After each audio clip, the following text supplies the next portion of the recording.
Wake up, people, wake up, wake up. Wake up, people, wake up now. Wake up. Wake up, people, wake up, wake up. Wake up the people, Lord, wake up. Wake up. Father God, in your name I pray. Help the people find their way. Better days are coming by and by. We can make it if we try. Come on. Wake up the people, Lord. Wake up. Wake up. Wake up, people. Wake up now. Wake up. Wake up the people, Lord. Wake up. Wake up. Wake up, people. Wake up now. Wake up. Greetings, family. Greetings. Another Sunday afternoon. This is the Brother Jegna and another Afrocentricity Bookman show. I hope you guys are all good. I hope you had a good week. We are continuing to read the great book by Frantz Fanon called Black Skin and White Marks. So I've had a good week, a busy week myself, many different things happening for myself, which I will keep private, but I hope you guys all had a good week. So I must remind you that this show is sponsored by Glass Are Us. Please go to Glass Are Us for all of your glazing needs. So you will find Glass Are Us at 730 Seven Sisters Road, N15, 5NH. That's Glass Are Us, 730 Seven Sisters Road, N15, 5NH. So, phone number 0208 800 6663. That is Glass Are Us on 0208 800 6663. So please go to Glass Are Us for your glass repairs, double glazing, shelving, tabletops, splashbacks, mirrors, shelf cubicles, balustrade glass, balconies, all of your glazing needs, please go to Glass Are Us. So if you mention this show, the Afrocentricity Bookman show, you will get a 10% discount. So please tell your family and friends, all my regular listeners, every Sunday between 4 and 6, bless radio family, the Afrocentricity Bookman show. So I must always remind you, because it's about only 4 weeks ago now, okay, the Our Legacy put on fundraising quiz nights. So they do 2 a year, and the next one is coming up shortly on Saturday the 19th of October. So less than 4 weeks now. Saturday the 19th of October, the October fundraising quiz night. So it is at Prospect Hall, 28 Prospect Road, Woodford, 1G8 7NA. That's Prospect Hall, 27 Prospect Road, Woodford, 1G8 7NA. So it's just 5 minutes walk from Woodford Tube Station on the Central Line if you come out of the westbound platform exit. So quiz night, it's teams of 6. It's £10 a person. And so teams of 6, and including that £10, obviously you have a great quiz night, but also there's food, hot food, and the drinks, and water, all provided with this money, So it's a great night. We have some great raffle prizes. You can come on network, and also like first, second, and third, also get some nice awards as well, okay? So that is the October fundraising night, Our Legacy quiz night. This is the best black quiz in the UK, by the way, and you can take it from me. Saturday the 19th of October, 2019, 7 till 10:30 in the evening. So Prospect Hall, 28 Prospect Road, Woodford, IG8, 7NA. It's just 5 minutes walk from Woodford Tube Station on the Central Line, and it's teams of 6, so £10 a head, and 6 per team, and you get food and drink, So it's really a great night, Children under 10 are not allowed, so children 10 and above are allowed as well, So please come along. So let me give you some phone numbers very quickly. And please get a pen ready because I'll be reading out these numbers later on. 07930 my apologies, let me start again. 07930 923 086. That is 07930 923 086. Also 07931 78 7860. And that is 07931 787860. And lastly, 07931 732 483. That is 07931 732 483. So that is the Our Legacy Quiz Night happening on 19th, about 4 weeks away, just under 4 weeks away. Saturday the 19th of October. It's 7 till 10. It's at Prospect Hall, 28 Prospect Road, Woodford, IG87NA. Okay, so let's come back to the matter at hand. This is the Afrocentricity Bookman Show. We read all the best books, lectures, speeches, essays, you name it, all from the perspective of African people, black people. No matter what we read, we're going to read it from our own perspective. We are tired of reading works, people defining us from outside. We believe what other people are telling us because sadly we, black people, have been lied to more than anybody else. And these lies continue to happen. So we read every book, lecture, essay from the eyes of black people, from our own eyes. We must define the world for ourselves. We cannot allow people to define the world for us. So we are reading Black Skin, White Mask by Frantz Fanon. We have arrived at chapter 6, so I'm going to continue, okay? So, Frantz Fanon, Black Skin, White Mask, chapter 6. It is titled The Negro and Psychopathology. So psycho are mind, pathology, sickness. So see the black person, the African, and the effect of it on his mind when he's locked into a kind of white paradigm, a European paradigm, which is obviously very negative to African people. So I continue. Psychoanalytic schools have studied the neurotic reactions that arise among certain groups in certain areas of civilization. In response to the requirements of dialectic, one should investigate the extent to which the conclusions of Freud or of Adler can be applied to the effort to understand the man of color's view of the world. It can never be sufficiently emphasized that psychoanalysts set out its task, the understandings of a given behavior patterns within the specific group represented by the family. When the problem is a neurosis experienced by the adult, the analyst's task is to uncover in the new psychic structure an analogy with certain infantile elements, a repetition, a duplication of conflicts that owe their origin to the essence of the family's constellation. In every case, the analyst clings to the concept of the family as a psychic circumstance and object. So let me say very quickly, I interject here, that psychoanalysts, psychologists have studied the effects that certain phenomena, certain environments have on people's minds. But do you ever hear anybody talk about, black people? We need to sit down with black people and speak to them because obviously they went through a lot of trauma or enslavement from centuries, colonization. Let's sit down with them and maybe sort out their minds. Not a word. So people know that we have certain issues because of our recent history. But do you hear anybody speak about it? No. They'd like to, black people do this and they do that. They like to blame us, but no one takes into account our recent history. Well, someone once said to me, close your eyes. So close your eyes. And I want everybody to listen to me, close your eyes. Everybody close your eyes. Now, take away your last 500 years. So imagine your last 500 years have just disappeared. Tell me who you are. Tell me who you are if your last 500 years have disappeared. Because that's what happened to black people, to African people. We had great civilizations, greater than any European civilizations. The only thing they had was weapons of mass destruction. And unfortunately, the ones of us who were enslaved, we've been through 500 years of madness, brutality. So really, our development has been arrested.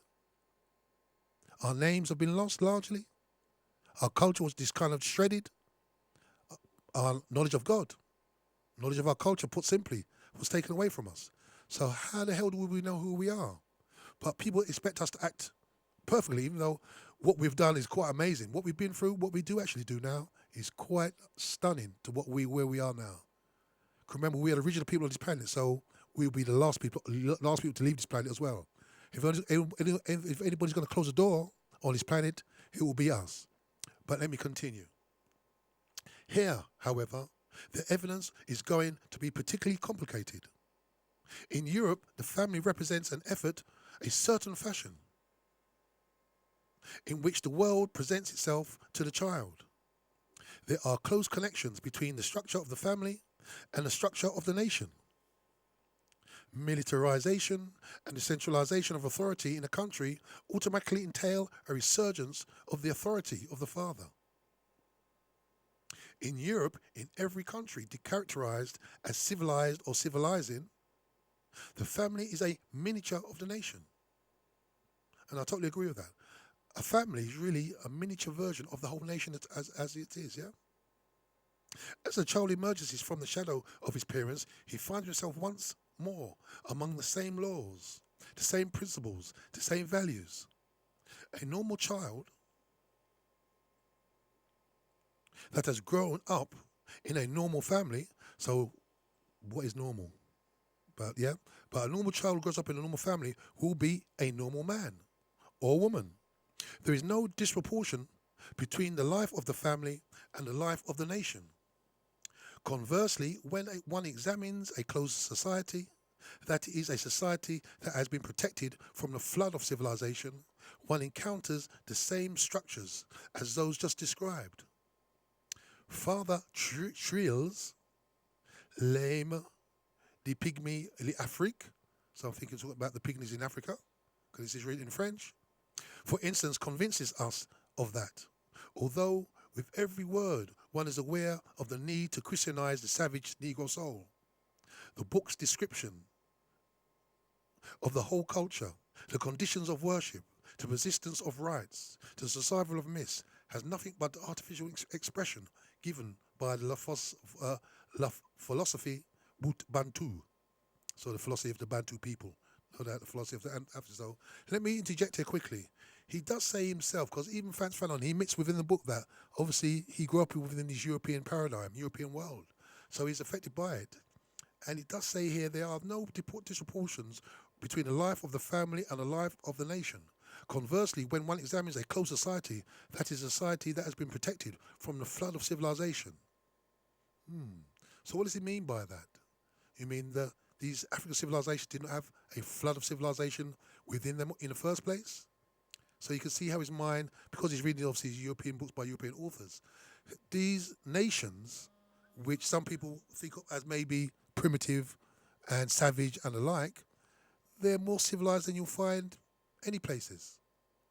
If I give one example, you go to some of these nations and the people will be wearing little skirts of cloth, stuff like that. The women very scantily dressed. But within these societies, women are protected, men are protected, children are protected. Because that's within the culture. However, in like certain Western societies where everybody's dressed up in the full suits and full dresses and that, women are brutalized. Rape and things like this. So rape and these things were not common within these African cultures. So I think we really need to think about what civilization is. Is civilization big buildings? Is civilization diamonds and gold? Is civilizations like telephones and cars? Or is civilization the way that people treat each other civilly? So we really need to think about, because certain histories we read, it's all about kings and queens. I have to say that is really civilization. But civilization is how people interact with each other, within a family, within families themselves to each other, and within a nation. So I think we need to redress or re-study on what we believe civilization is. But I continue. Excuse me. In both cases, the characteristics of the family are projected onto the social environment. It is true that the children of pickpockets or burglars, accustomed to a certain system of clan law, will be surprised to find out that the rest of the world behave differently. But a new kind of training, except in instances of perversion or arrested development, which I just mentioned, should be able to direct them into a moralization, a socialization of outlook, which is a very good point there he's making. Because obviously, say for example, you grew up in a family of like pickpockets and burglars, that behavior is completely normal to you. because that's what you think people do. But if you step outside of that, you find that people don't normally just steal and rob and burgle and stuff like that. So when you're within a certain context, that context is normal for you because that's what everybody does. That's what everybody speaks about. It's only when you step outside of that. It's like, for example, okay, inshallah, God forbid, that you became a drug addict and maybe heavily into these drugs. You start to move in circles you probably didn't even know existed before when you're just in your kind of regular circles before. So certain things we take for granted, not everybody takes those things for granted. There are different societies, different cultures, yeah? Cultures within cultures, you could say. But I continue. It is apparent to all such cases that the sickness lies in the family's environment. So there's a quote here. For the individual, the authority of the state is a reproduction of the authority of the family, by which he was shaped in his childhood. Ultimately, the individual assimilates all the authorities that he meets to the authority of the parents. He perceives the present in terms of the past. Like all other human conduct, behavior towards authority is something learned, and it is learned in the heart of the family that can be described from the psychological point of view by the form of organization peculiar to it. That is, by the way in which its authority is distributed and exercised. So he's saying there that families are a microcosm of the nation, and certain where you're brought up with a value within a family, normally the family gets its value from the wider society. So when you become an adult from being a child, your values are shaped within the family, and normally these are the values of the society, and you just kind of act them out normally. Yeah, the organization and organizational forms. But, and this is a most important point, we observe the opposite in a man of color. A normal African, you use the word Negro, a normal African child, having grown up within a normal family, will become abnormal on the slightest contact with the white world. This statement may not be immediately understandable. Therefore, let us proceed by going backward. Paying tribute to Dr. Breuer, Freud wrote, so it's a quote from Freud. Freud is one of the most famous European psychoanalysts, psychologists. In almost every case, we could see that the symptoms were, so to speak, the residues of emotional experiences, to which for this reason we later gave the same psychic traumas. Their individual characters were linked to the traumatic scenes that had provoked them. Excuse me. According to the classic terminology, the symptoms were determined by scenes, in speech marks, which they were the mnemic residues. And let me spell that word. It's MNEMIC. So the mnemic residues, and it was no longer necessary to regard them as arbitrary and enigmatic, which obviously means like a puzzle, an enigmatic effect of the neurosis. In contrast, however, to what was expected, it was not always a single event that was the cause of the symptoms. More often, on the contrary, it arose out of multiple traumas, frequently analogous and repeated. As a result, it became necessary to reproduce chronologically this whole series of pathogenic memories, but in reverse order. The latest at the beginning and the earliest at the end. It was impossible to make one's way back to the first trauma, which is often most forceful if one skipped out any of his successes. It could not be stated more positively. Every neurosis has its origin in specific Lebanese, whichever that means.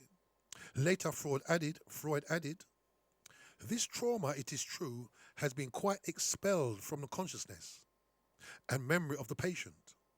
And as a result, he has apparently been saved from a great mass of suffering. But the repressed desire continues to exist in the unconscious. It is on watch constantly for an opportunity to make itself known. and it soon comes back into consciousness, but in a disguise that makes it impossible to recognize. In other words, the repressed thoughts. So I think these are thoughts which we have repressed. We repress them within our psyche. The repressed thought is replaced by a consciousness, by another that acts as its surrogate. Its erstats, and that soon surrounds itself with all those feelings of morbidity that had been supposedly averted by the repression.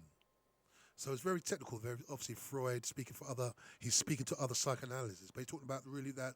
I think we have for our family, our successors, trauma has gone down the family line. Say, for example, my great-great-grandfather had trauma, which in reality he did, and then his child had trauma, and so on and so forth down to me. There are traumas within my family line. I believe that's what he's saying to. But we repress it. Sometimes we're not even aware of it, but it's there within our psyche. And now and again, it comes into being. And we're not quite sure, because people said, why do black people act like that? Why did he do something like that? And sometimes we don't even understand our own behaviour, because we do have certain repressed thoughts. I think that's what he's saying there, which sometimes when they come out to the open, we're not even sure why they happen. But he's saying there, we may have repressed traumas within our consciousness, within our psyche. These beneath, which I'm not sure what it means, are repressed in the unconscious. What do we see in the case of the black man? Unless we make use of that frightening postulate, which so destroys our balance, offered by Jung, the collective unconsciousness, we can understand absolutely nothing.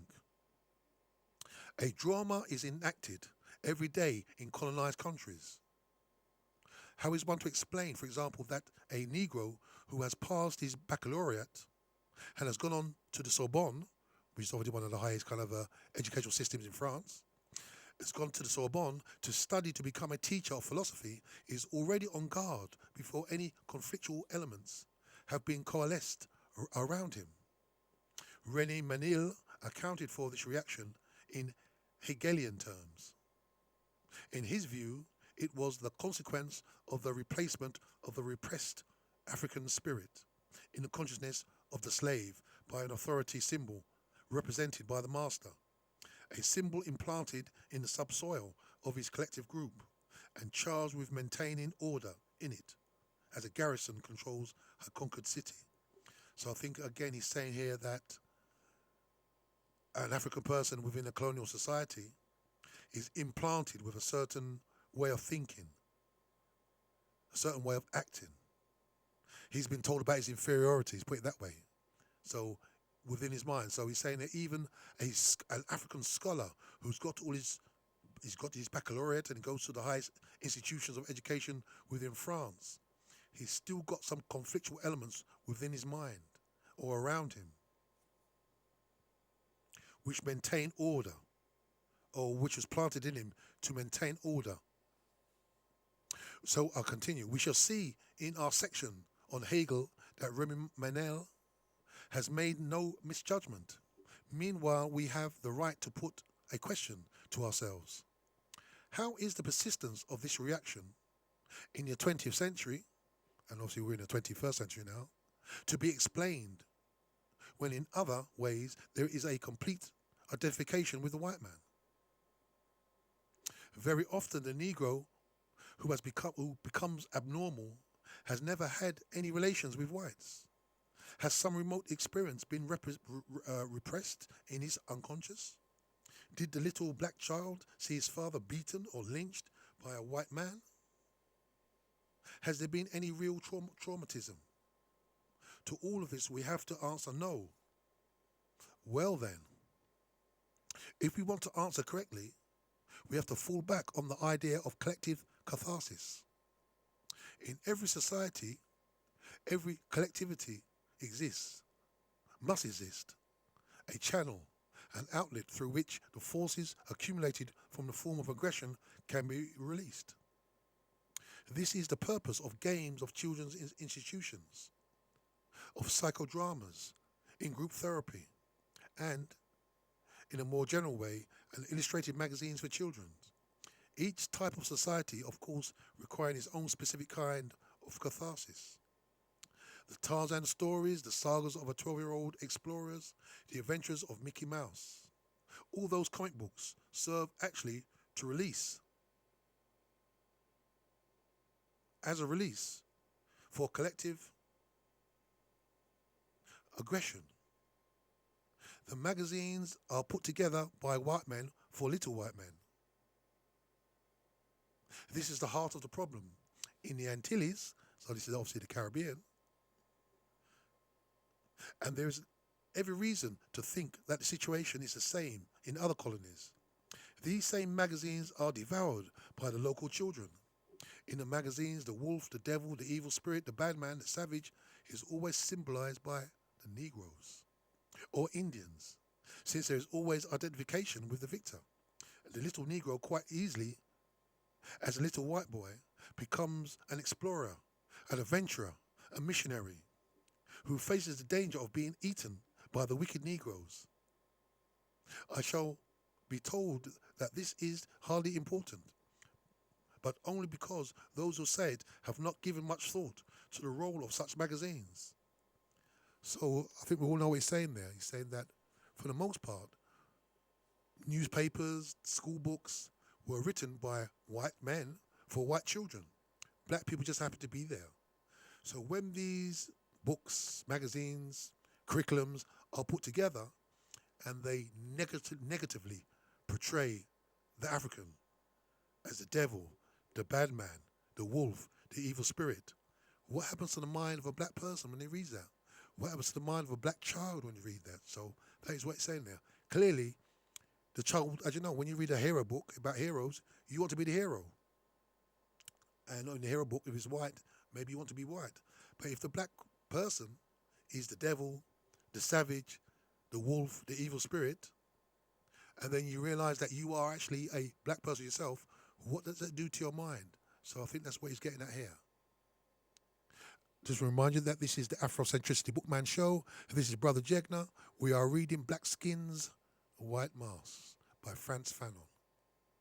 Here's what G. Legman thinks about them. With very rare exceptions, every American child who was 6 years old in 1938 had therefore assimilated at very least 18,000 scenes of ferocious tortures and bloody violence. Except the Boers, the Americans are the only modern nation within living memory has completely driven the indigenous population off the soil that it occupied. America alone then could have an uneasy national conscience to lull by creating the myth of the bad Indian, in order later to be able to bring back the historic figure of the noble redskin, vainly defending his land against the invaders armed with rifles and Bibles. The punishment that we deserve can be averted only by denying responsibility for the wrong and throwing the blame on the victim, by proving at least to our own satisfaction that by striking the first and only blow, we are acting solely on legitimate ground of defense.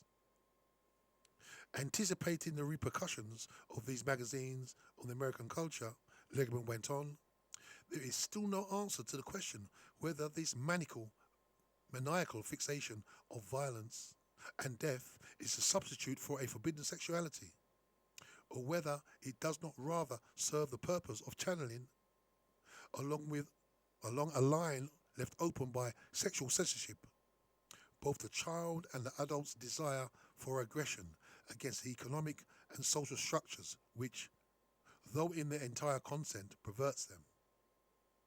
In both cases, the root of the perversion, whether it be sexual or economic of a economic character, is of the essence. And that is why, as long as we remain incapable of attacking these fundamental repressions, every attack aimed at a simple escape device, as a comic book, will remain futile. So, if we try to analyze that a bit, he's saying that in America, for example, when a little child, maybe a Native American child, or a European child, doesn't matter who reads the book, Remember, the bad guy is always the person of color, and the good guy is always always the European. So what they do is just the way the story is structured is that the guy who's actually the victim is turned into the bad guy. And we're all familiar with this in society. What do they say? For example, look in America. A policeman will pull up a black person, could be in a car, could be walking the street, and he will brutalize, even kill the black person. Unarmed black person, no weapons, not even a lighter, not even a cigarette in his hand, might be shot. But when they write it up in the newspapers or in a court, the black guy is the aggressor. So the victim who was victimized becomes the aggressor, becomes the bad guy. And the one doing the victimization and the aggression becomes the innocent person. So they flip it on its head because the whole concept of their mind is predicated on that the person of color, the person with melanin, is the bad guy. And the whole premise of the whole story, curriculum, doesn't matter what it is also premised on the white person is the innocent person. So when a European brutalizing a non-European, doesn't matter that the non-European was innocent, unarmed, he's still portrayed as the bad guy because the whole story is predicated on that they are the bad person because of their melanin. So I hope you understand what I'm saying there. So I know in the USA, for example, say like a young child could be killed by a policeman. What they'll do, they'll dig through the parent's history.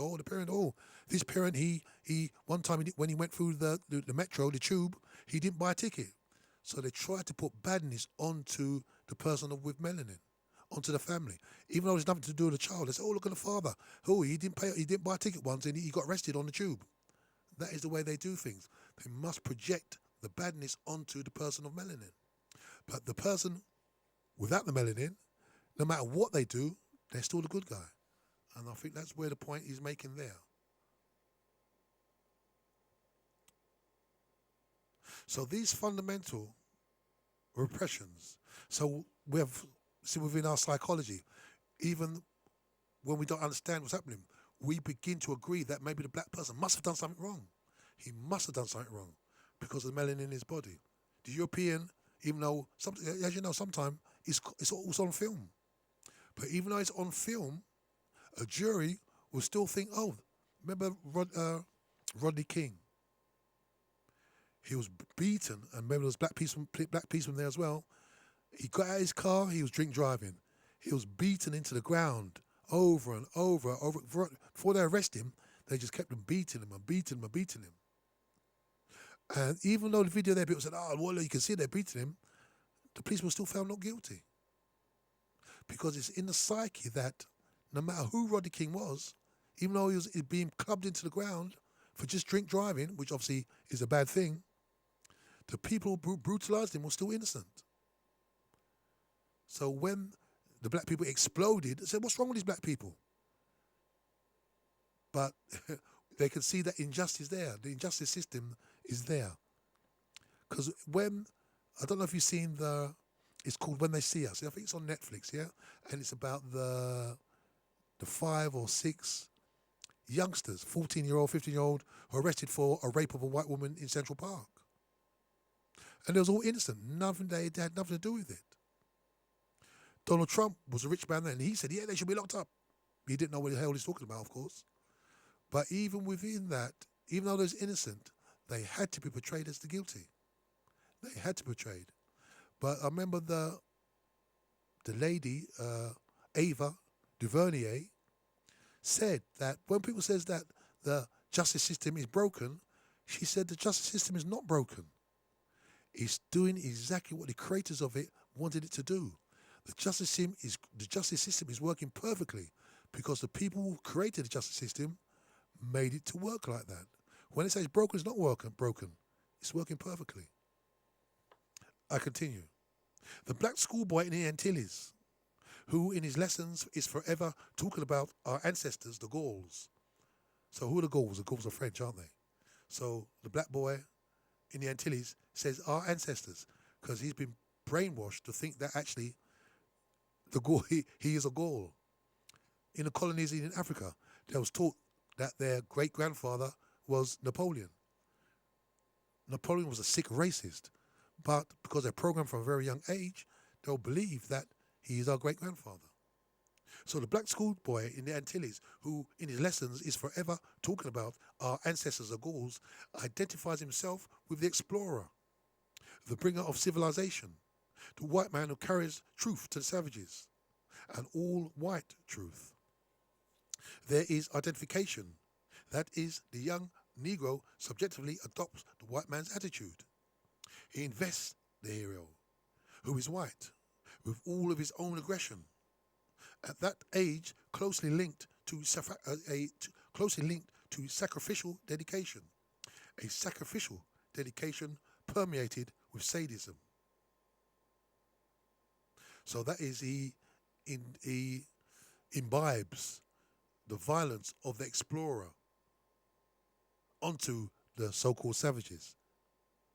He thinks that it's normal for them to do it. So he imbibes all this aggression against a black person to say it's normal to do that. An 8-year-old child who offers a gift even to an adult cannot endure a refusal. Little by little, one can observe in the young Antillian the formation and crystallization of an attitude and a way of thinking and seeing that are essentially white. When in school, he has to read stories of savages told by white men. He always thinks of the Senegalese. As a schoolboy, I had many occasions to spend whole hours talking about the supposed customs of the savage Senegalese. In what was said, there was a lack of awareness that was at the very least paradoxical, because the Antillean does not think of himself as a black man. He thinks of himself as an Antillean. The Negro lives in Africa. So you see what's happened there. The African has been removed from his Africanness. I'm a Jamaican. I'm not. Do you know how many times I've been told this? Not recently, but back in the day. I'll be speaking to a Jamaican, and they'll swear to me that they're not an African. I'll say to them, do you know what African look like? I say, yes. I said, have you looked in the mirror? He will go quiet. So you can see the same things happen all over. The people in the Caribbean have been told that they're Jamaican, they're Barbadian, they're Antillean, they're Guadeloupean, and the like, but they're not an African. So you divorce yourself from being African, because when you read the books, Africa's a savage who's done nothing wrong, who's done nothing right, I should say. So you divest yourself from truth. So with this education, you are detached from reality. I continue.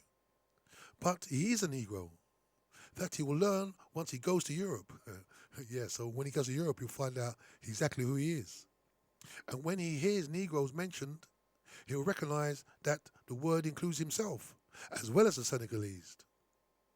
What are we to conclude on this matter? To impose the same evil spirits on the white man and on the black man is a major error of education. If one is willing to understand the evil spirits in the sense of in the sense of an attempt to personify the ID, the point of view will be understood. If we are utterly honest, we must say that children's counting out rhymes are subject to the same criticism. It will have already been noticed that I should like nothing more or less than the establishment of a children's magazine especially for Negroes, the creation of songs for Negro children, and ultimately the publication of a history text, especially for them, at least through the grammar school grades. So what he's saying there is what Afrocentrists say. We cannot have books which are not made for us. They're not fit for purpose. The books that are fit for purpose for our children must be books written for our children, specifically for our children, where the world is seen through their own experiences, that they are self-centered within their own culture.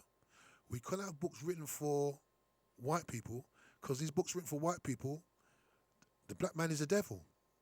He's a savage. He's a primitive. So when a black child takes that, he imbibes his own inferiority through the educational system.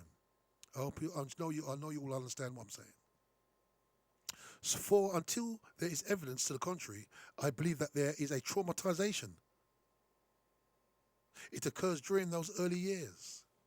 The young Antillian is a Frenchman, called on at all times to live with white compatriots. One forgets this rather too often. The white family is the agent of a certain system. The society is indeed the sum of all of the families in it. The family is an institution that prefigures a broader institution, the social or the national group, but turns on the same axis. The white family is the workshop in which one is shaped and trained for life in society. The family structure is internalized in the superego, Marcus says, and projected into the political, though I would say social behavior. So the white family is the paradigm for the black person. But you understand, African people are not white people paint black. African people are African people. Our paradigm cannot be a European paradigm. We've got our own paradigm. So our education, our curriculum must be made for us. As long as he remains among his own people, the little black follows very nearly the same course as the little white. But if he goes to Europe, he will have to reappraise his lot. For the Negro in France, which is his country, will feel different from other people. One can hear the glib remarks. The Negro makes himself inferior, but the truth is that he is made inferior. The young Antillian is a Frenchman, called upon constantly to live with white compatriots. Now the Antillian family has for all practical purposes no connection with the national, that is the French or European structure. The Antillian has therefore to choose between his family and European society. In other words, the individual who climbs up into society, white and civilized, tends to reject his family, black and savage, on the plane of the imagination. In accord with the childhood Lebanese that we have discussed earlier. In this case, the schema of Marcus becomes family, individual, society. So 3 words. Individual is in the middle, and you've got one arrow pointed to family and one on the left, and one arrow pointed to society on the right. And the family structure is cast back into the ID. The Negro recognizes the unreality of many of the beliefs that he has adopted with reference to the subjective attitude of the white man. Let me repeat that. The Negro recognizes the unreality of many of the beliefs that he has adopted with reference to the subjective attitude of the white man. When he does, his real apprenticeship begins, and reality proves to be extremely resistant. But it will be objected. You are merely describing a universal phenomena. The criterion of mass maturity being in fact the adaptation of society. My answer is that such a criticism goes off in the wrong direction, for I have just shown that for the Negro there is a myth to be faced. A solidly established myth. The Negro is unaware of it as long as his existence is limited to his own environment. But the first encounter with the white man oppresses him and the whole weight of his blackness. Let me repeat that. The African, obviously they use the word Negro, the African is unaware of it as long as his existence is limited to his own environment. But the first encounter with the white man oppresses him with the whole weight of his blackness. Then there is the unconscious. Since the racial drama is played out in the open, the black man has no time to make it unconscious. The white man, on the other hand, succeeds in doing so to a certain extent because a new element appears guilt. The Negro's inferiority or superiority complex, or his feeling of equality, is conscious. These feelings forever chill him. They make his drama. In him there is none of the affective amnesia characteristic of a typical neurotic. Whenever I have read a psychoanalytic work, discussed problems with my professors, or talked with European patients, I have been struck by the disparity between the corresponding schemas and the reality that the Negro presents. It has led me to progressively to the conclusion that there is a dialectic substitution when one goes from the psychology of the white man to that of the black. The earliest values which Charles Odier describes are different in the white man and in the black man. The drive towards socialization does not stem from the same motivations. In cold actuality, we change worlds. A close study should be divided into two parts. Number one, the psychoanalytic interpretation of life's experience of the black man, and two, the psychoanalytic interpretation of the Negro myth. And it's a very good point there, because they are two different things. Because the myth about the African is a myth, but the truth about the black man, or the experience of the black man, is something completely different. But reality, which is our, let me restart again. But reality, which is our only recourse, prevents such procedures. The facts are much more complicated. What are they? The Negro is a phobogenic subject, a stimulus to anxiety.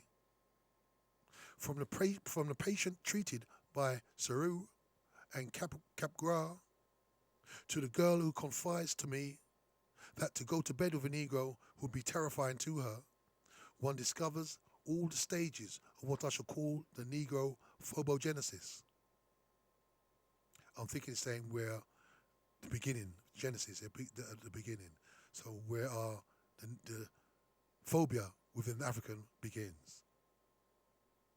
There has been much talk of photoanalysis in connection to the Negro, distrusting the ways in which it might be applied. I prefer to call this chapter The Negro and Psychopathology, well aware that Freud and Adler and even the Cosmic Jung did not think of the Negro in all of their investigations. And they were quite right to not have. It is too often forgotten that neurosis is not a basic element of human reality. Like it or not, Oedipus, the Oedipus complex, is far from coming into being among Africans. It might be argued, as Malinowski contends, that the matriarchal structure is the only reason for its absence. But putting aside the question whether the ethnologists are not imbued with the complexes of their own civilization, that they are compelled to try and find them duplicated in the peoples they study. It would be relatively easy for me to show in the French Antilles, 97% of the families cannot produce one Oedipal neurosis. This incapacity is one on which we heartily congratulate ourselves. So let me say that Oedipus is something what Freud created up. And Oedipus comes from Greek philosophy, or Greek dramas. Oedipus is somebody who loved his mother, and he believed that Oedipus wanted to have sex with his mother. And he killed his father later on. So within Freud, he believes that all European men think like this. But he's saying what Fanon's saying here, that no matter when you study black people, you will not find this in black people's psyche. So it's a European thing, a belief that all men want to have sex with their mother. So it's crazy, but they'll try to impose that onto African people, when African people is the last thing. African people love their mother because she's the center of the family, matriarchal society, and the protector, but it's a European thing. They think that is natural for everybody. So Europeans, as you probably know, Whatever they do, they try to make it universal. What we do, everybody must do. What we think is normal, everybody must think it, because we are the epitome of man. We are the man. So what we do must be universal. So that's the way their mind kind of works. With the exception of a few misfits within the closed environment, we can say that every neurosis, every abnormal manifestation, every effective arethism in their Antilles is a product of its cultural situation. So they say it comes from the situation that they grew up in. In other words, there is a constellation of postulates, a series of propositions that slowly and subtly, with the help of books, newspapers, schools, and their texts, advertisements, films and radio, so basically put their environment that they grew up in, work their way into one's mind and shapes one's view of the world, of the group to which one belongs. And I think that is a classic way to look at it, guys, yeah? All of us, without fail, we are shaped by our environment. The books, the newspapers, the schools, texts, advertisement, films, radios, let me add to that, jokes, songs, everything in our environment shapes us. So when we grow up within our own cultures, we are shaped by our own books, our own literatures, our own film, radio, advertisements. But if you grow up as a black person within the European context, what do the books, what does the newspaper say? It's been estimated, or analyst says, for example, the Evening Standard. The Evening Standard, if they have 10 stories about black people, 6 of them will be about crime.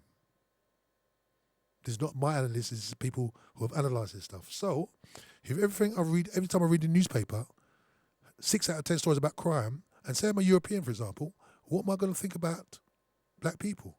They're criminals. What is a black person reading that? 6 times out of 10, they think, boy, black people, why was in crime? So you see how it shapes our minds. Okay, what we're going to do, guys, we're going to have a short break here. I'm going to be back on the other side. So this is the Afrocentricity Bookman Show. This show is sponsored by Glass Are Us, 730 Seven Sisters Road, N15. We're going to take a short musical break and we'll be back on the other side. I'll see you then.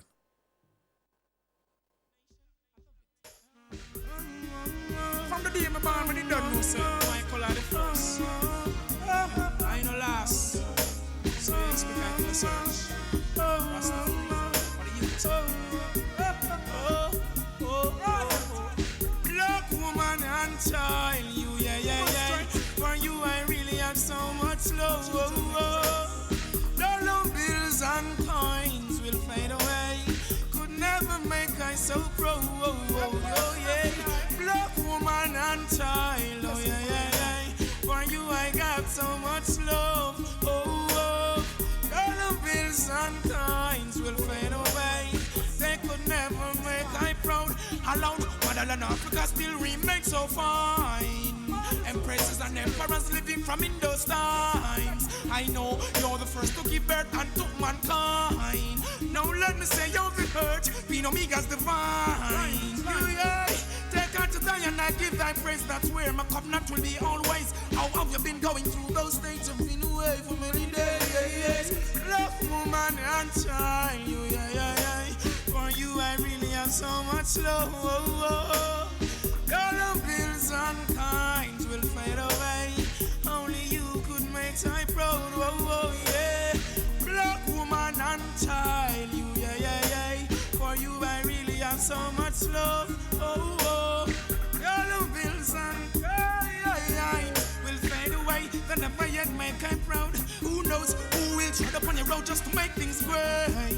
Oh yeah, you and the children, I see them in front of your face. I say, keep them close as you live, increase their faith. Marcus Garvey don't save him, save the future from AIDS. Oh, naturally nature is the way to your needs. You were born as the one to conceive, now let my joy put away your grief. You and the child as smooth as the breeze.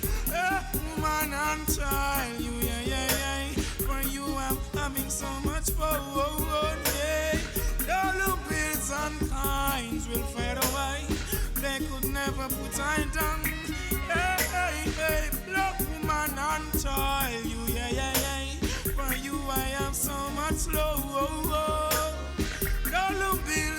kinds will fade away. They would never make I proud alone. Who are those standing at your door, dressed in Ethiopian clothes, coming more and more? Oh, what a lovely day! The blessing is so pure. Someone conceived today. Of this I am sure. Yeah, yeah, yeah. Black woman, untie you, yeah, yeah, yeah. For you have gone so much low. Dollar bills and eyes will fade away. Then never you make I proud. Oh, oh, oh. Oh, black woman, untie you, yeah, yeah, yeah. For you I have so much low.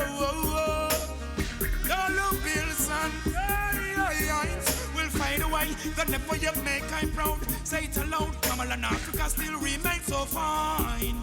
Empresses and emperors living from in those times. I know you're the first to give birth unto mankind. Now let me say you're the earth, Queen Omega's divine. Oh, oh, oh, take I to Zion, I give I praise. That's where my covenant will be always. How have you been going through those days? Dumping away for many years, yeah.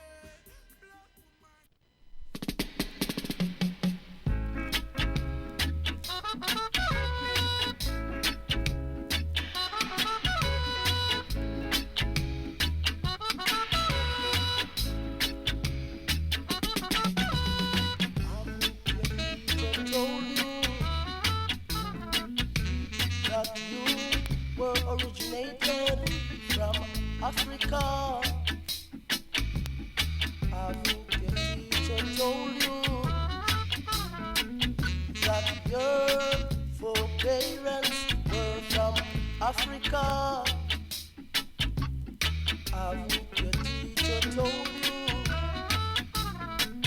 that your foreparents were beaten till their back was black and blue? Then why you have to stand here and fight against your black skin?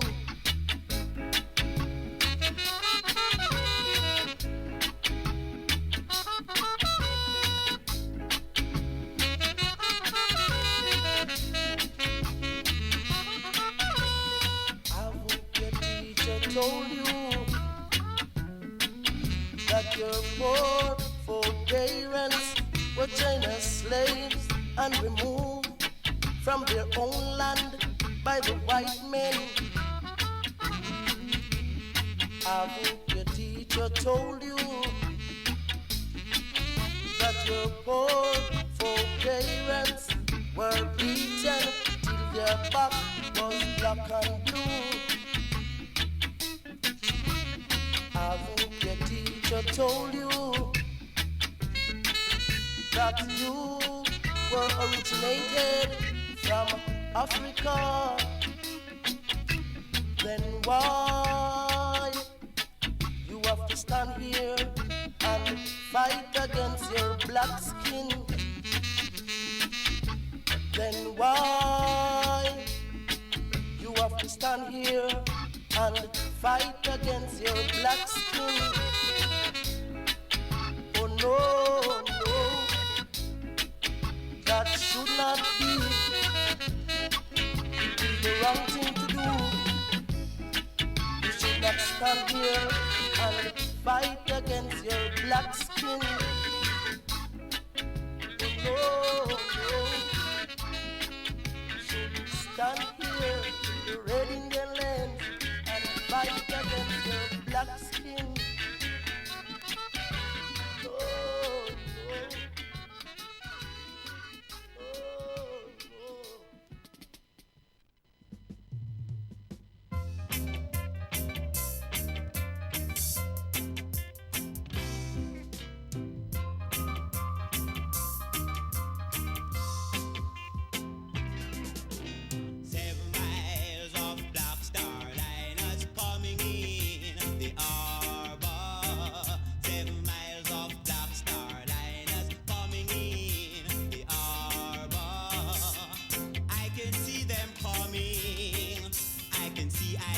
Running, I can hear the elders saying, these are the days for which we've been praying. 7 miles of black stars.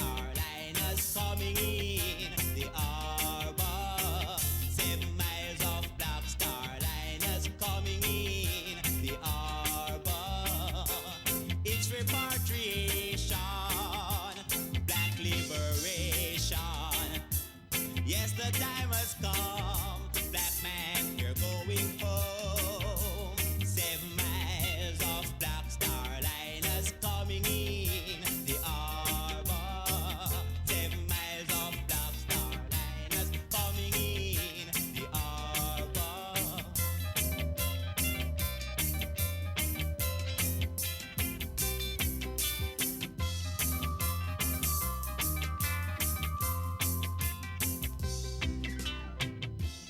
I can see them coming.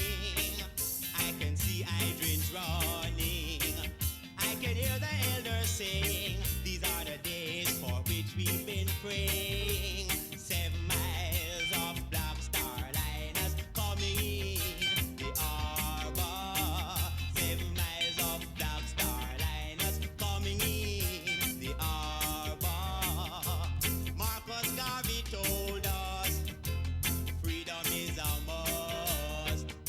He told us that the Black Star liners are coming one day for us. 7 miles of Black Star liners coming in the harbor. 7 miles of Black Star liners coming in the harbor. 7 miles of Black Star liners.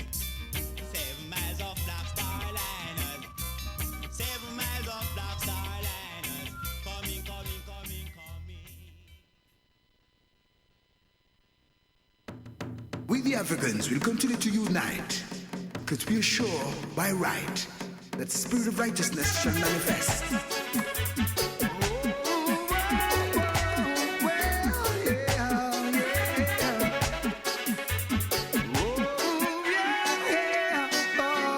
Our future lies under African skies. Yes. All mental scars will be dissolved under African stars. Our future lies under African skies. Yes. When kingdoms fall, empires rise under African skies. 400 million or more could not go wrong.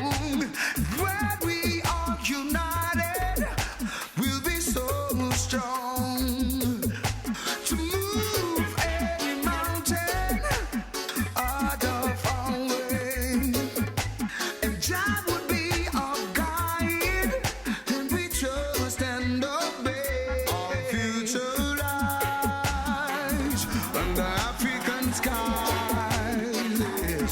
All mental scars will be dissolved under African stars. Our future lies under African skies. Yes. When kingdoms fall, empires rise under African skies. Let's organize and centralize. And our resources we must utilize. Yes. And every man should play his part with that love that's in his heart. Yeah. And all of our dreams will come true. Our future lies under African skies. Yes. All mental scars will be dissolved under African stars. Our future lies under African skies. Yes. When kingdoms fall, empires rise under African skies. Yeah. The first university was built in Mama Africa. We studied astrology, our knowledge was superior. Then they came and took us to the Western Hemisphere, scattered us abroad, leaving us in despair. Our future lies under African skies. Yes. All mental scars will be dissolved under African stars.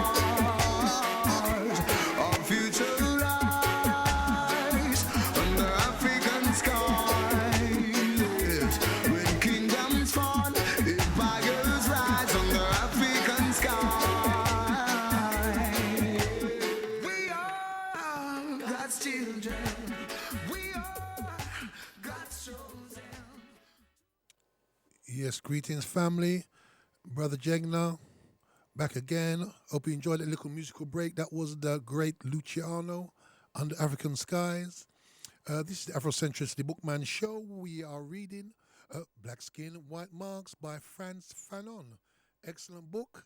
I must remind you, this show is sponsored by Glass R Us.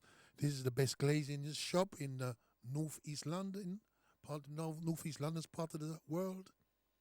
Glass Us you can find 730 Seven Sisters Road, N15 5NH.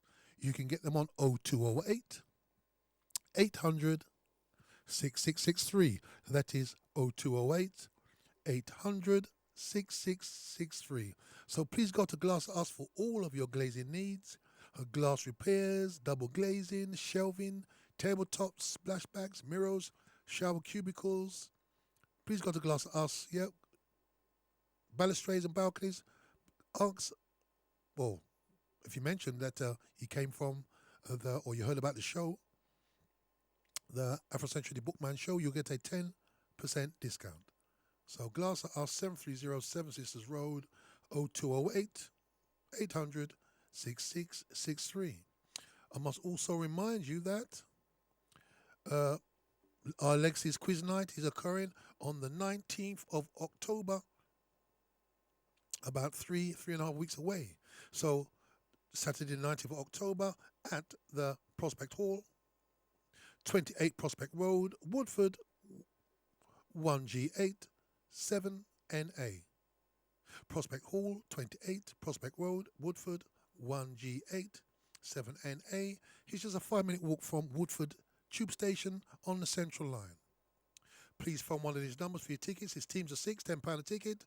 Food and drink, beautiful food you get on the night. Phone numbers, hope you got a pen ready. 07930 923 086. I repeat, 07930 923 086. Also 07931 7860. That is again 07931 7860. And finally 07931 732 483. That is 07931 732 483. Please call one of those numbers there. Book your team of 6. It's really a great evening, really great fun-filled evening. This is the best black quiz in the UK. We do 2 a year. And this is the October one, which always sells out quick as well. So you really need to book up your tickets, yeah? Saturday, the 19th of October. I'll repeat this again next week. 19th of October, 7 till 10:30. Yeah?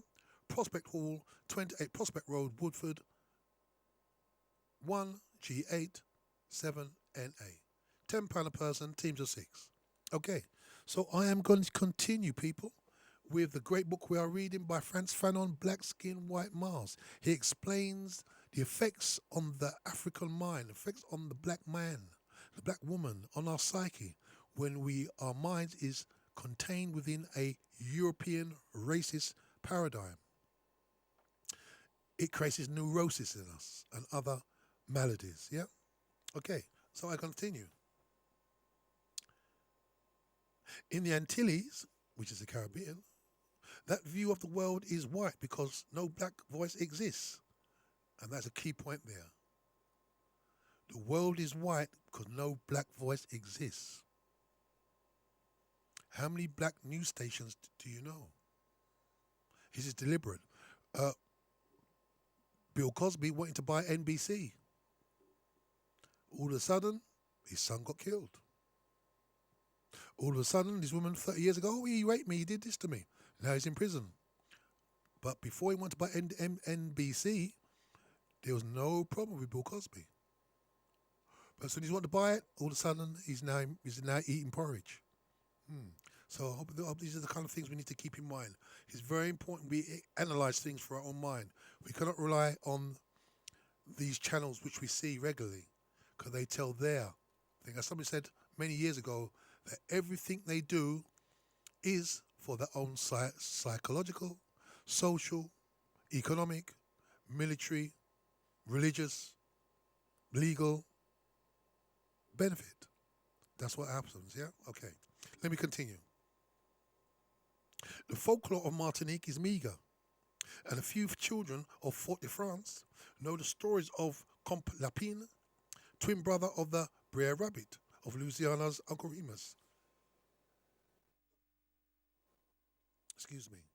The European familiar with the current trends of Negro poetry, for example, will be amazed to learn, as late as 1940s, no Antillean found it possible to think of himself as a Negro. It was only with the appearance of Aimé Césaire that the acceptance of negritude and the statement of his claims began to be perceptible, which is quite amazing. So, this book is by Frantz Fanon, and Aimé Césaire was one of his teachers, or one of his greatest teachers, who opened his eyes to his Africanness, his blackness. But he's saying that it wasn't until 1940 that the black people in the Antilles really knew that they was African. They thought they were Frenchmen. They thought they were Gauls. It shows you what psychology, the effect of psychology, when you have the minds of a young child in your hand, how you can shake the young child away from reality. The most concrete proof of this, furthermore, is that feeling that pervades each new generation of students arriving in Paris.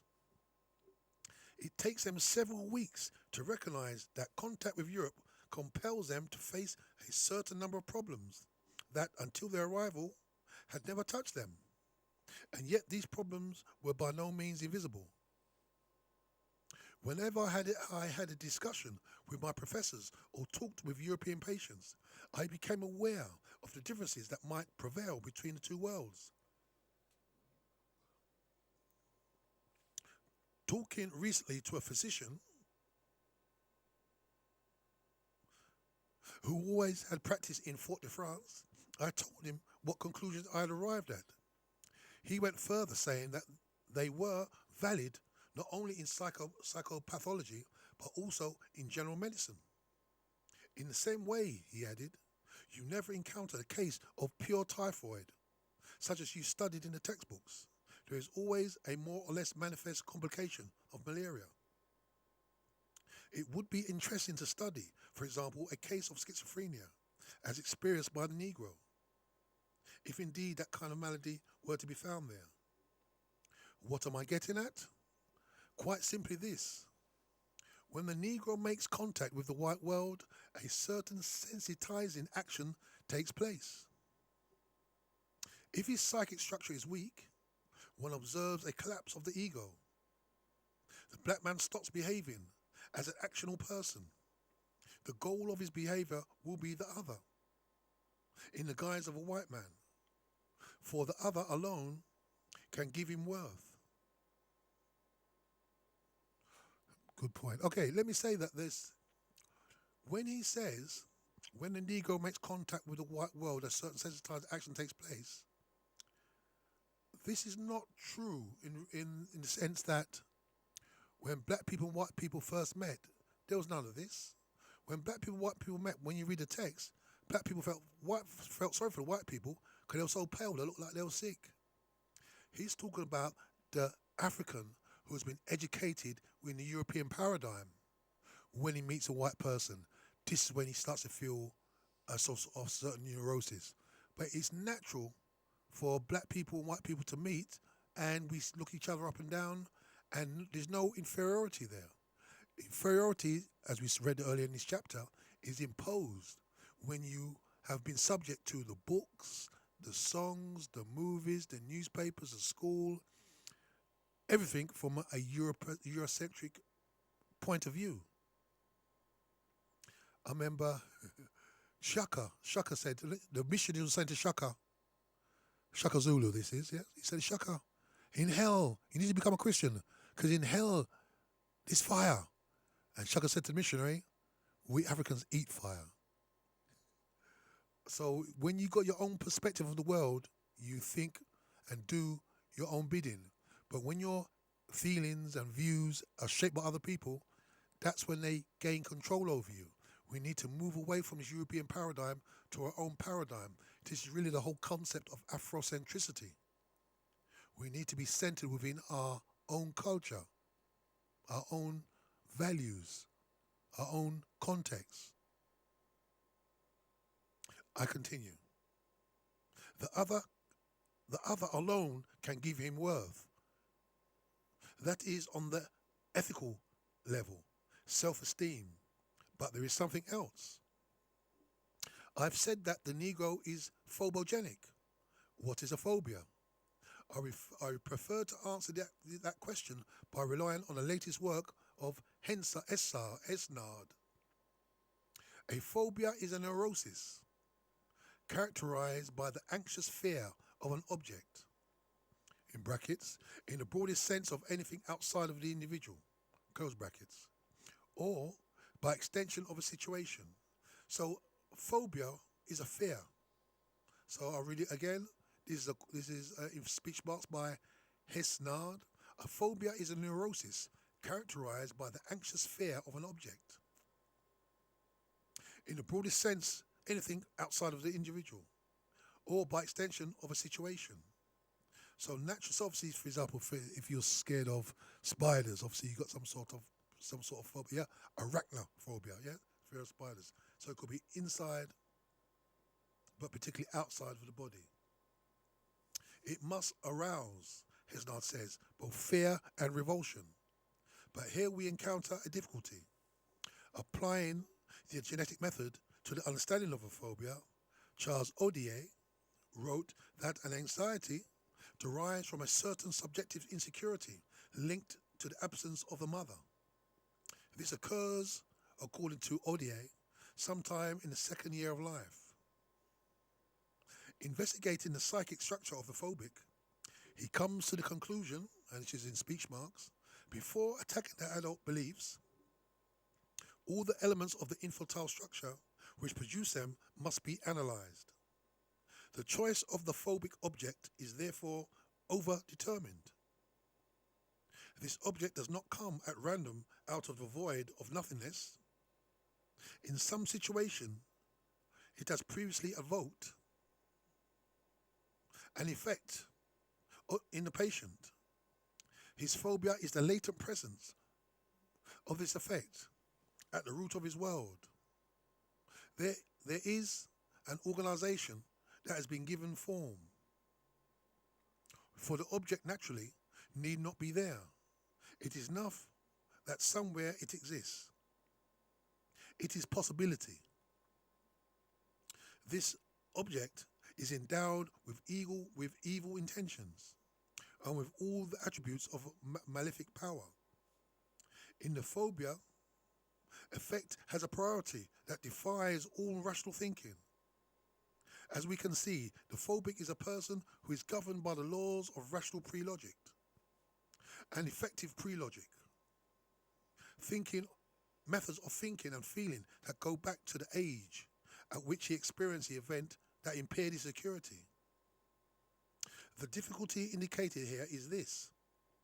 Where was a trauma harmful to security in the case of a young woman whom we mentioned a little earlier? In the majority of negrophobic men, has there been an attempt at rape? An attempt at fellatio?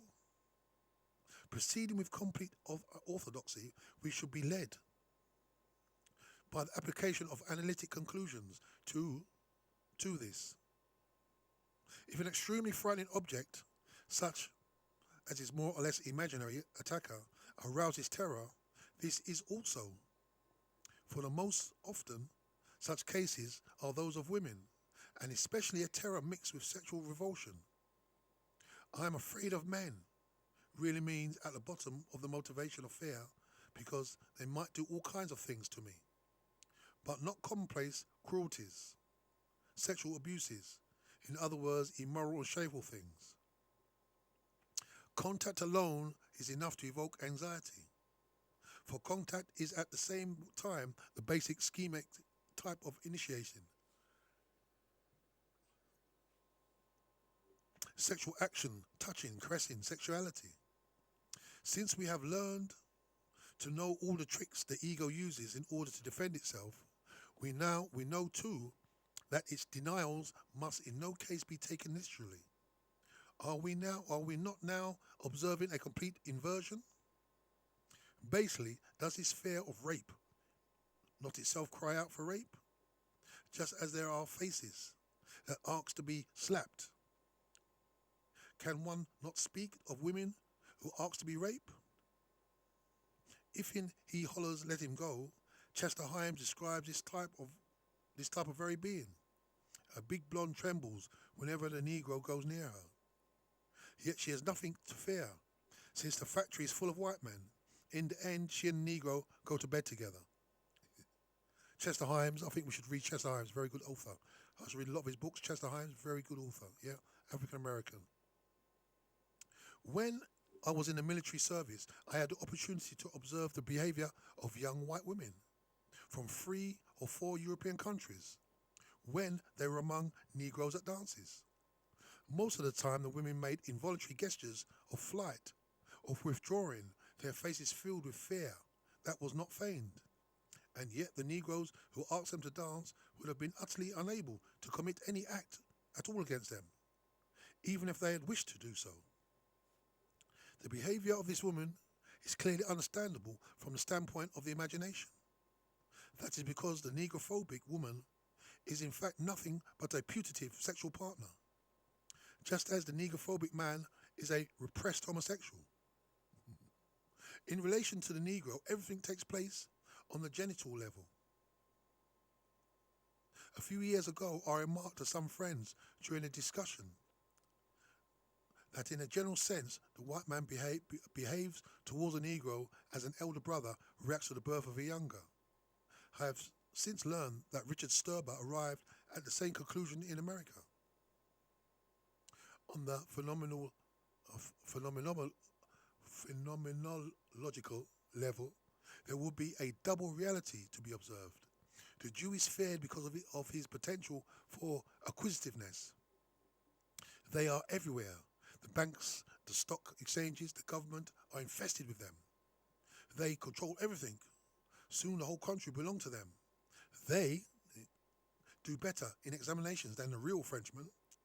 Soon they'll be making laws for us.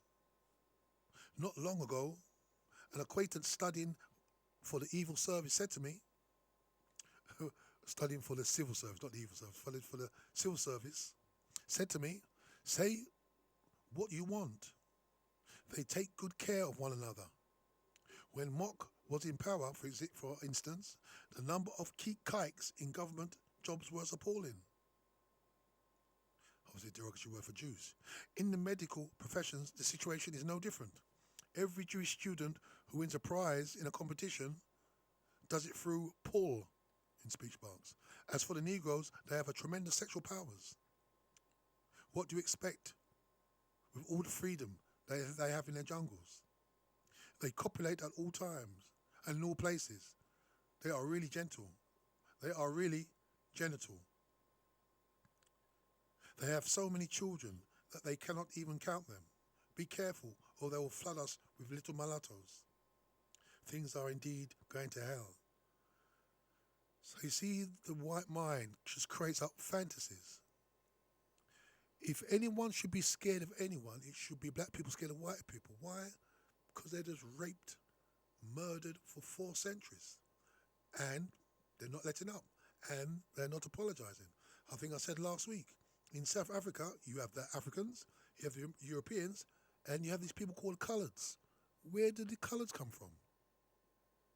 It definitely wasn't black men with white women, but rather white men with black women.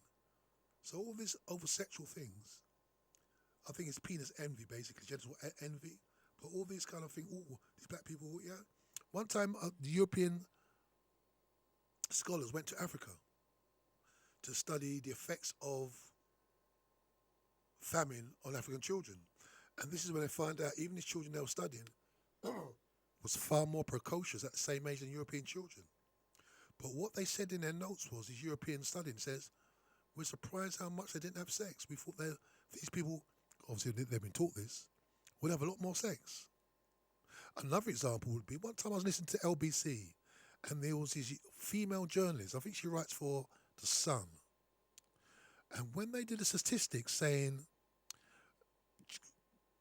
sexual crimes, the European was obviously out in the head, and then after that came the Indians, and the lowest amount of sexual crimes was done by black people.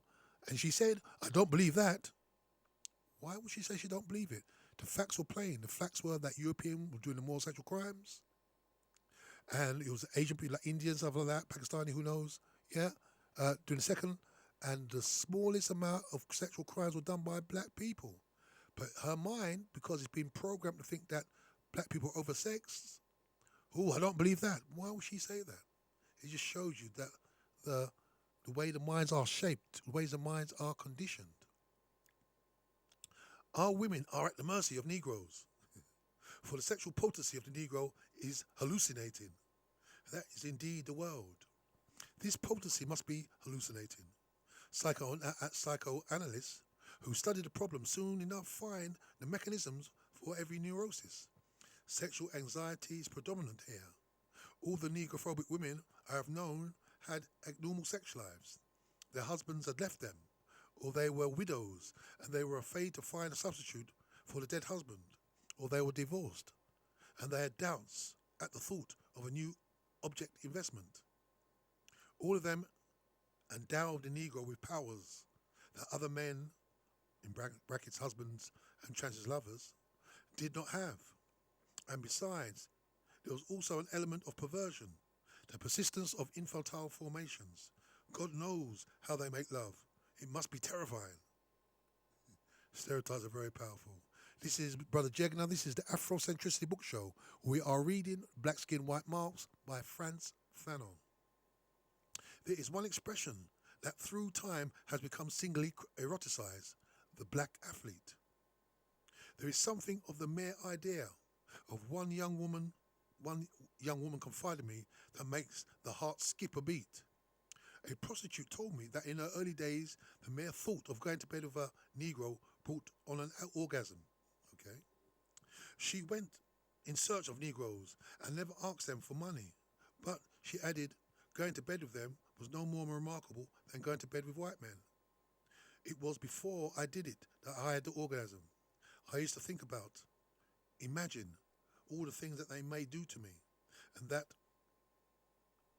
was so terrific.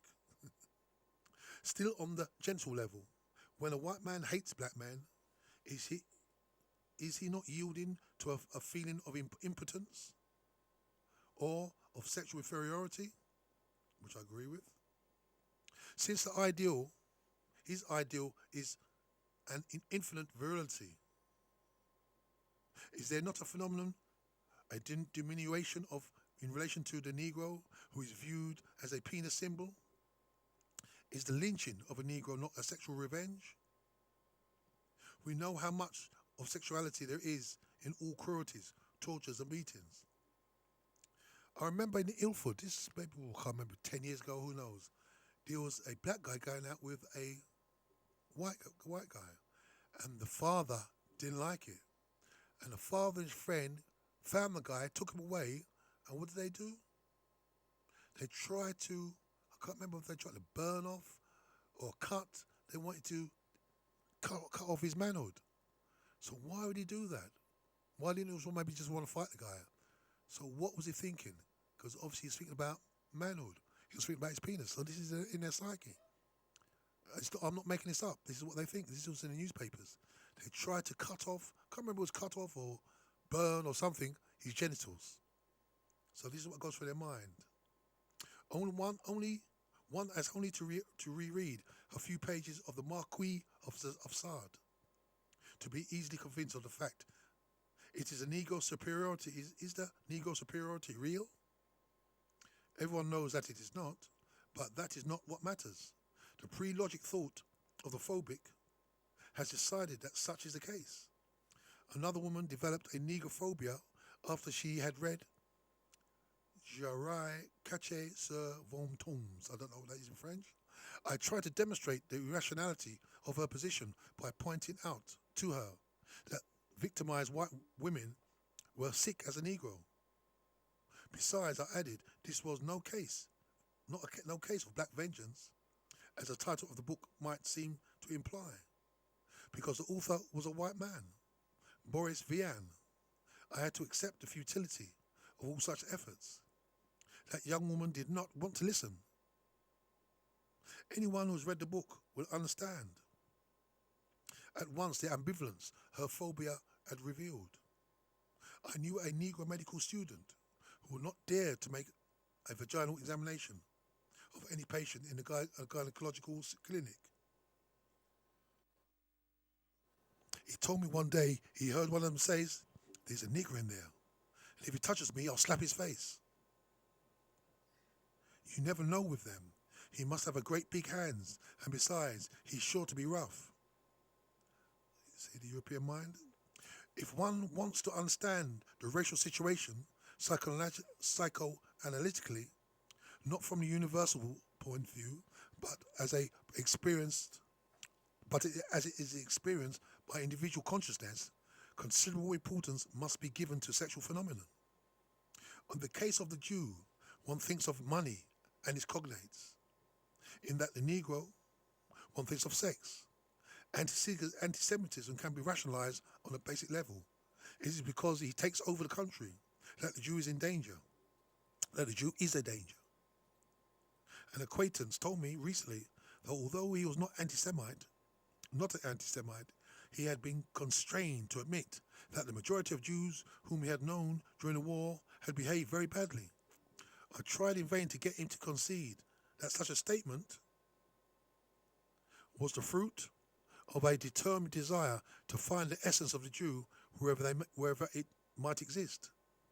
On a clinical level, I am reminded of the story of the young woman who suffered from a kind of tactile delirium, constantly washing her hands and arms ever since the day a Jew had introduced her to her. Jean-Paul Sartre has made a masterful study of the problems of anti-Semitism. Let us try to determine what are the constituents of negrophobia. This phobia is to be found on an instinctual, biological level. At the extreme, I should say that the Negro, because of his body, impedes the closing of the postural schema of the white man. At the point, naturally, at which the black man makes his entry into the phenomenal world of the white man. That is not the place in which to state the conclusion I drew from studying the influence exerted on the body by the appearance of another body. In brackets, let us assume, for example, that four 15-year-old boys, all more or less athletic, are doing high jumps. One of them wins by jumping 4 feet 10 inches. Then the fifth boy arrives and tops the mark by half an inch. The 4 other bodies experience a destructuration, close brackets. What is important to us here is to show that with the Negro, the cycle of the biological begins. No anti-Semite, for example, would ever conceive of the idea of castrating a Jew. He is killed or sterilized, but the Negro is castrated. Very important, very interesting. The penis, the symbol of manhood, is annihilated, to which is to say that it is denied. The difference between the two attitudes is apparent. The Jew is attacked in his religious identity, in his history, in his race, in his relationship with his ancestors, with his posterity.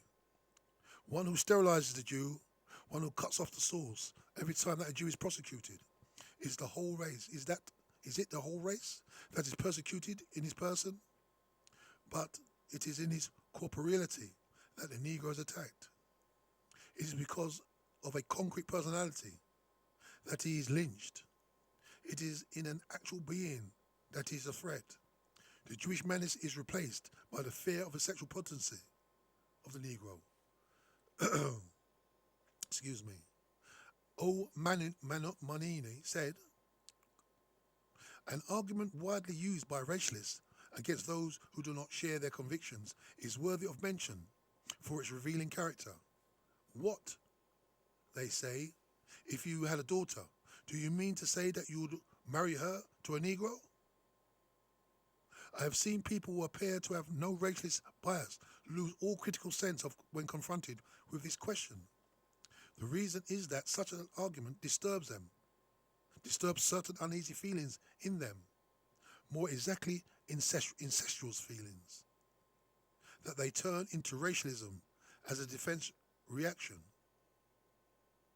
Let me say, my brother was going out, this is many years ago, he was going out with this Spanish girl. And the Spanish girl said to my brother, my father said to me, I must never go out with a black man. So this was a Spanish man telling his daughter, never go out with a black man. So why is it? So you can see this concept is right through all of their psyches, throughout their cultures, throughout their civilization. That black man,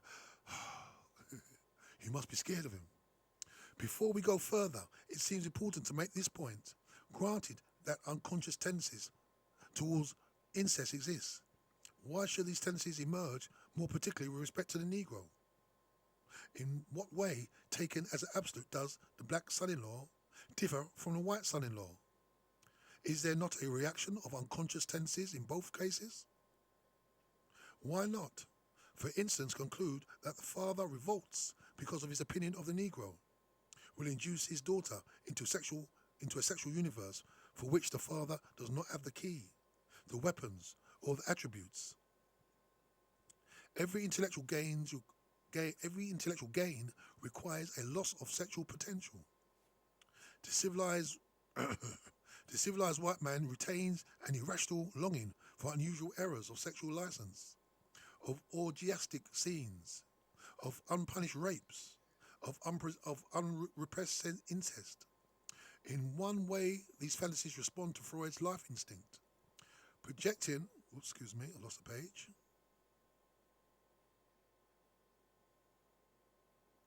I'll find it one moment.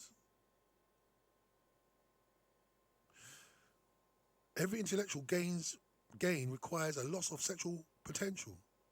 The civilized white man retains an irrational longing for unusual errors of sexual license and orgiastic scenes of unpunished rapes, of unrepressed incest. In one way, these fantasies respond to Freud's life instinct, projecting his own desires onto the Negro. The white man behaves as if the Negro really had them.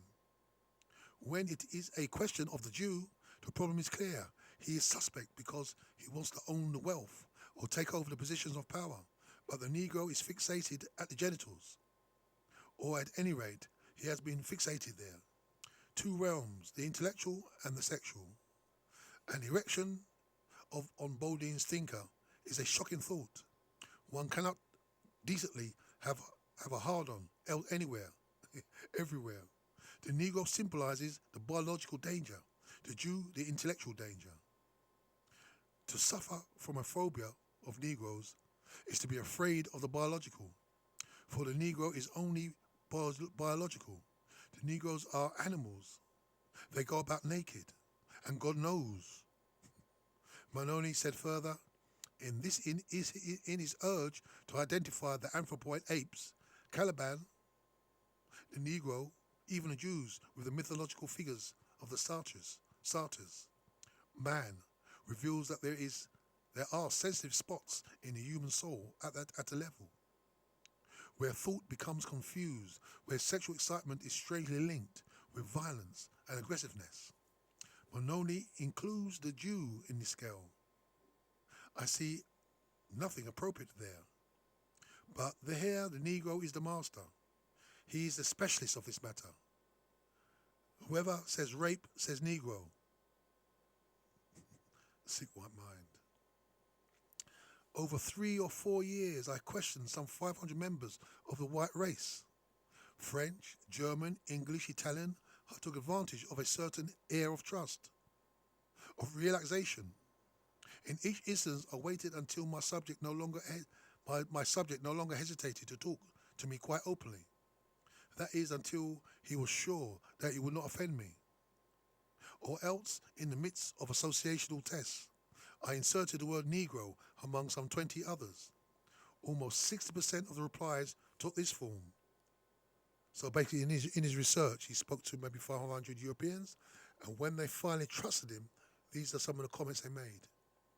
Negro brought forth biology, penis, strong, athletic, potent, boxer, Joe Louis, Jesse Owens, Senegalese troops, savage, animal, devil, sin. Senegalese soldiers used as a stimulus, evoked dreadful, bloody, tough, strong. It's interesting to note that in 50 reacted to the word Negro with Nazi and SS. When one knows that the emotional meaning of the SS images, one recognizes that the difference from the other answers is negligible. Negligible. Let me add that some Europeans helped me by giving the test to other acquaintances. In such cases, the proportions went up noticeably.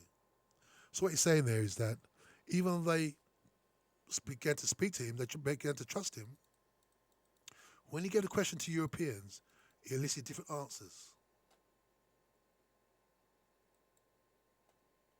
Excuse me 1 minute, I lost the page.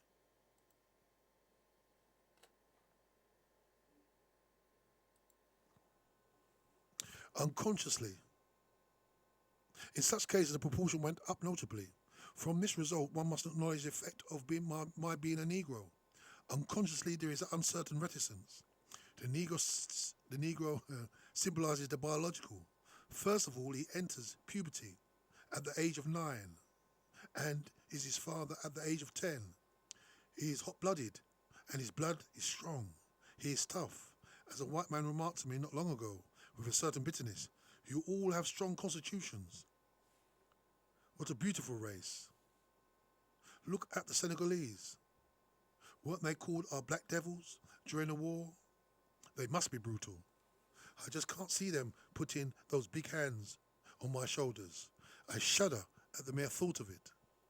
Well aware that in certain cases one must interpret by opposites to understand this extra fragile woman. At bottom, what she wants is to have a powerful Negro bruise her frail shoulders.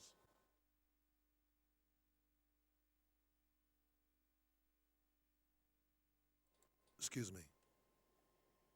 At bottom, what she wants is to have the powerful Negro bruise her frail shoulders. Sartre says that when he speaks the phrase of the young Jewess, there is an imaginary reek of rape and pillage. Conversely, we might say that the expression of a handsome Negro contains a possible allusion to a similar phenomenon. I have always been struck by the speed to which a handsome young Negro turns into a young colt or stallion.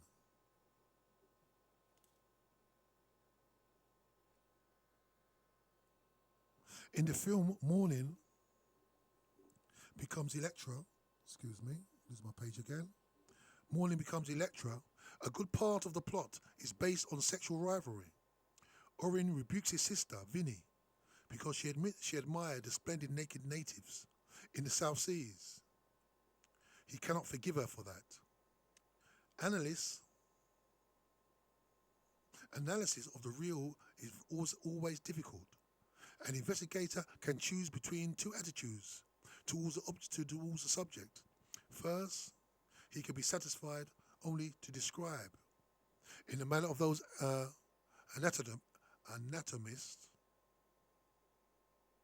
who are really surprised when, in the midst of the description of the tibia, they are asked how many fibia depressions they have. That is because in their research there is never a question of themselves, but of others. In the beginning of my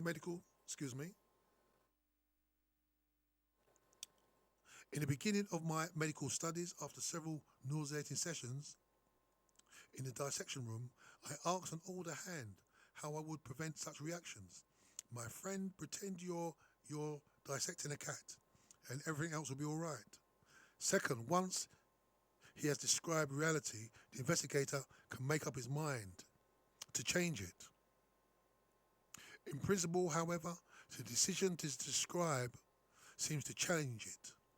In principle, however, the decision to to describe seems naturally to imply a critical approach and therefore the need to go further towards some solution. Both authorized and anecdotal literature have created too many stories about Negroes to be suppressed. By putting them all together, one does not help us in our real task, which is to disclose their mechanics. What matters for us here is not to collect facts and behavior, but to find their meaning. Here we can refer to Jaspers when he wrote, comprehension in depth is of a single instance will then enable us phenomenologically to apply its understanding in general to innumerable cases. Often, what one has grasped as soon as one met again, what is important is phenomenology. Is less a study of a large number of instances than the intuitive and deep understanding of a few individual cases. The question that arises is this: can the white man behave healthily towards the black man, and can the black man behave healthily towards a white man? A pseudo question, some will say. But when we assert that the European culture has an image of the Negro, which is responsible for all the conflicts that may arise, we do not go beyond reality. In the chapter on language, we saw that on the screen the Negro faithfully reproduces that image. Even serious writers have made themselves its spokesman. So it was with Michel Gourneau, who could write, "The black man's sword is a sword. When he has thrust it into your wife, she has really felt something. It is a revelation. In the chasm that he has left, your little toy is lost. Pump away until the room is awash with your sweat. And you might as well be singing, 'This is a goodbye.' 4 Negroes with their penises exposed would fill a cathedral. They would be unable to leave the building until the erections have subsided. And in such close quarters, that will not be a simple matter. To be comfortable without problems, they always have the open air, but they are faced with a constant insult, the palm tree, the breadfruit tree, and so many other proud growths that will not be slackened for an empire, erect as they are for all eternity, and piercing heights that are not easily reached at any price. European mind. So when reads this passage a dozen times, it lets oneself go. That is, when one abandons oneself to the movement of its image. One is no longer aware of the Negro, but only of a penis. The Negro is eclipsed. He is turned into a penis. He is a penis. It is easy to imagine what such description can stimulate in a young girl in Lyon. Horror, lust, not indifference in any case. Now, what is the truth? The average length of the penis among the black men in Africa, Dr. Pally's, really exceeds 120 millimeters, which is about 4.5 inches, 4.6 inches. Testut, in his trait, so basically in the human anatomy, offers the same figure for the European. But these are facts that persuade no one. The white man is convinced that the Negro is a beast. It is not the length of his penis, then, it is his sexual potency that impresses him, face to face with this man who is different from himself. He needs to defend himself, in other words, to personify himself. So I'm going to leave it there. So he's saying here that to the European mind, the black man is virile, and this scares them. And they speak about, well, let me say, Dr. Frances Cress Welsing, one of our greatest scholars who passed away, I think last year, she said that she wonders why the white man has to kill the black man, has to castrate him. And what it is, it's the fear of white annihilation. Because as you may know, that black genes are dominant and white genes are kind of inferior. And as you know, the only way you can get a white child is by a white man or white woman. But if you mix it with a man of colour, you're always going to have colour there. So if black men, this is their fear, if black man slept with every white woman, I think as the song by Public Enemy says, fear of a black planet. We could wipe them out genetically. I think that is a real fear, even if it's unconscious. But it's not unconscious anymore because you see these people saying that. If you see they murdered in New Zealand recently, remember that guy opened a gun and started to shoot down the mosque, kill up all the innocent people? These people are just crazy and sick. However, in part of his manifesto, he speaks about the wiping out of white women, wiping out of white people. That fool, what's his name? Something called Ruth. Remember he went into the black church in South Carolina and he just killed 9 innocent black people. Grandma, he sat down with them and prayed and then he killed them. There's something wrong with these type of people. However, in his manifesto, he spoke about black rape, but there's no black rape. The history of rape is not black on whites, it's the other way around. Just check history. But there's a great fear. But anyway, we're going to leave it there, people. This is Brother Jegna tuning out. It's 6 o'clock. Make sure you tune in next week to the Afrocentricity Bookman Show. And please remember, that what we do for ourselves depend on what we think about ourselves. And what we think about ourselves depend on what we know about ourselves. And what we know about ourselves depends on what we're taught about ourselves. So our key thing here is to educate ourselves so we can understand who we are, where we're going, and where we came from, and where we still must go. Only when we examine the world through our own eyes, we can understand the world around us. So this is Brother Jegna signing out. Please have a great week, people. Next week, we'll continue reading Black Skin, White Mars by Frantz Fanon, yeah? Have a great week.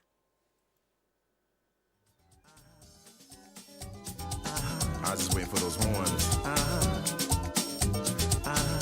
Should be coming soon, right?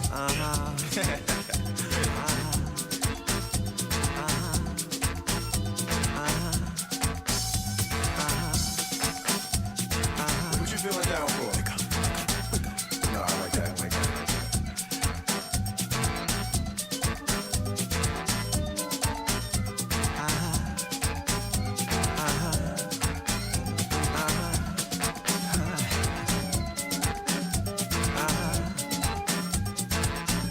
Just vibing right now. Don't be sad.